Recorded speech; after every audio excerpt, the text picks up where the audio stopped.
you should always give way to pedestrians.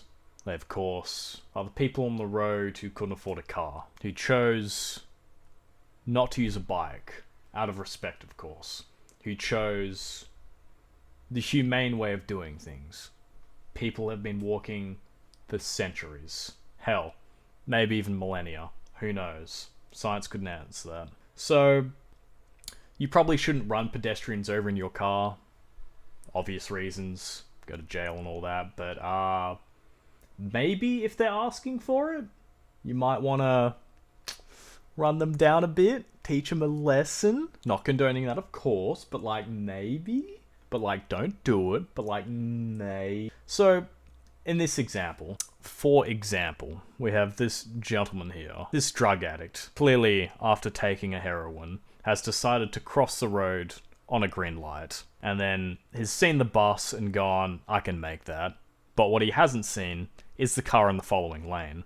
So is he asking to die? That's the question. Stop signs. Personally, I don't like stop signs. I don't like stopping. I don't like stopping for other people. If I'm in a 2-ton steel container, I don't think I should stop for anyone, unless their container is larger than my container. That is the only instance in which you should stop. So, here's the question. Are stop signs optional? Of course. They're just like give way signs, with consequences. And the consequence is always going to be your speed. Don't slow down. Don't stop. Tailgating. Now, you might understand tailgating as being maybe not the most ethical thing to do. Maybe even a dick move, as some have come to call it. Personally, I see tailgating as a little bit different. Tailgating, like other things, honking, flashing, anything like that, anything to get the attention of someone, usually is pretty useful. Say you're on a road. Say you're on Stock Road in Western Australia, a road I've driven down thousands of times. And it's an 80 zone, of course. And you're doing your thing, doing your job, getting shit done, and there's some cunt in front of you, and he's going 60. And you're like, you know what? This is a 2-lane road. I'll just swerve around this cunt. Obviously. But wait. What if you can't do that? What if there's another cunt in the left-hand lane, and he's going 40? But somehow, he's matching the car going 60. The fuck are you supposed to do then? That's a good question. I think there's only one technique you can employ, and that's probably tailgating. Tailgating is scientifically proven to speed people up. If you've got a slow grandma in front of you, and you ride that sucker centimeters apart, she'll speed up. She'll get it, yeah. Another time the tailgating technique works is with L platers. Now, L players are notorious for being cowards on the road. It's almost like they don't have any experience or any balls. They don't take any of the more daring sort of approaches to driving as your professional driver would. So, to get the experience in them, to get the ball rolling for them, you want to tailgate them as much as possible. It's like throwing them into the deep end. Basically, what I'm saying is, you need to assert dominance on people to get shit done. And if you can't do that, nothing's gonna get done, is it? On the subject of slow drivers, old people, L-platers, fucking taxis, buses, any shit like that, you're gonna want them to speed up, because eventually you're gonna be driving through rush hour traffic. Now, you can tailgate, as we've discussed before, of course, but did you know you can also flash your high beams?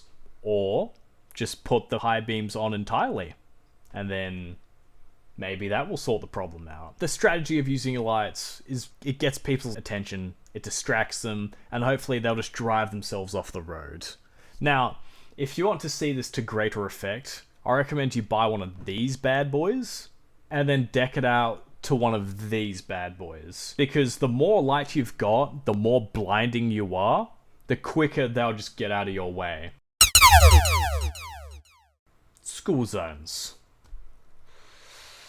Just avoid them. I know you're gonna feel compelled to but the score, it's just not worth it at the end of the game. So just, like, unless you get a lot of kids, it's just not worth doing. Now, personally, when I get stuck in traffic, and you know, the temperature starts rising, the anger's flowing to the top, what I don't want to do is take 3 deep, long, consecutive breaths, because that's going to ruin all that build-up of raw energy I now have. So what you want to go and do instead is, as they're making your life just mildly inconvenient, I want you to carry on like a fucking child. Honk at them, yell at them, get out of your car and puff your fucking chest at them. Make them feel that you want to dominate the... When it comes to cyclists, more often than not, they're fucks. They're fucking potato-brained, they're stupid, they ignore lights, they don't give a fuck. You should give them a lesson they won't soon forget. Red lights. Red lights must be the bane of existence for any driver. You're doing your thing, follow the speed limit, and then what do you see? The green light turns fucking red. And you think to yourself, man, do I have to be somewhere? Yes. Yes, you do. Normally if it's pre 5 PM, like anything below 5 PM, wouldn't recommend it. Lots of cops around, lots of snitches around. Anything above 5 PM, especially going beyond the 9 PM mark, just look both ways. Yep, don't see nothing, floor it. We now have a couple of questions from you in the audience. Question from Darcy. Hey man, I've been seeing these old people on Rascals all over the road. Should I do anything when I see them? Encouragement is recommended. But if they're below a certain age group, bullying is preferable to encouragement.